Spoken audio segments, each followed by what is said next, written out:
Hey guys, today we get to talk about multiculturalism, which means I hope you're brushed up on your Swahili. Did I say that right?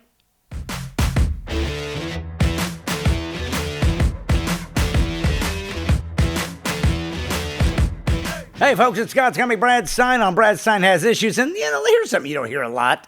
America is the greatest nation in human history.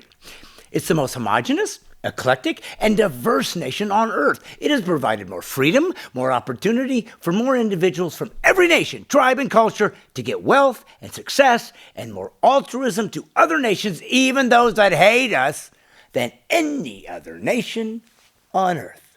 This isn't hyperbole, mind you. It's documented facts. Notice I said documented facts. I never use undocumented facts since that would be illegal. Is America a nation of racist bigots? Of course not.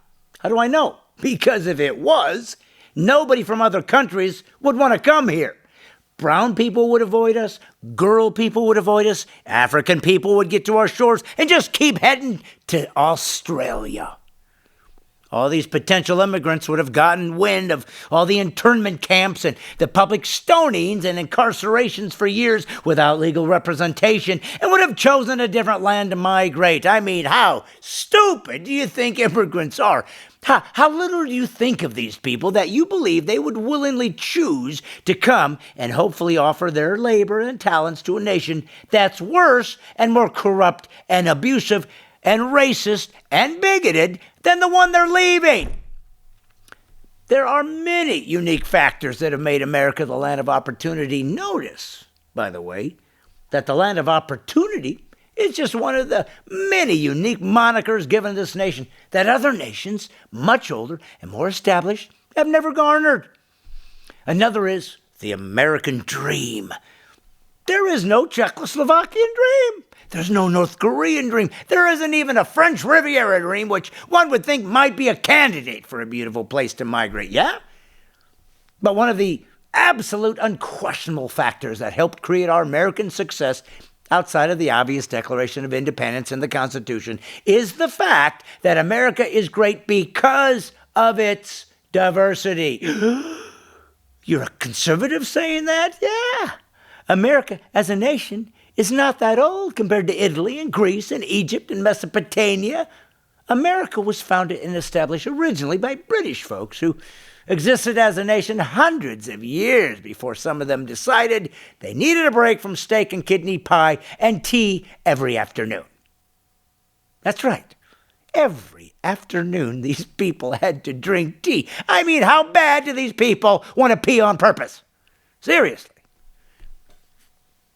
So what we have then in America is a country that was grateful and gracious to its immigrants because we needed their experience and history of productive foods and gardening and machines and whatever else they had figured out to add to the collective milieu. Even some of our very American cultural heritage we gave back to the world, like country music and jazz and the blues, came as a result of violins and guitars and banjos coming from the old country or Africa, and it was an amalgamation of some of these songs and styles that slowly birthed their own unique artistic colors and flavors to add to the landscape of the arts. The foods and use of cooking techniques and spices and flavors were first discovered over there, brought into the new country, where the new arrivals never wanted to forget where they came from, even while doing everything they could to learn the new language, customs, and traditions of this magical land, where gold could be found lying on the streets, and the land stretched out to infinity.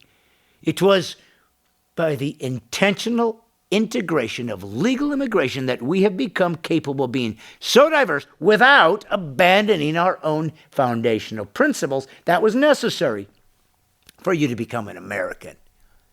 This is exactly like why one of the techniques to destroying us, the politically correct adherents implement, the redefining of our history as somehow only oppressive and colonial without ever acknowledging the constant growth and change and desire to become more of what our Declaration guaranteed, even though it would take years to even begin to get there. But one thing we knew for sure, we needed from the get-go were immigrants to bring the best of their nation, be proud of their heritage, and then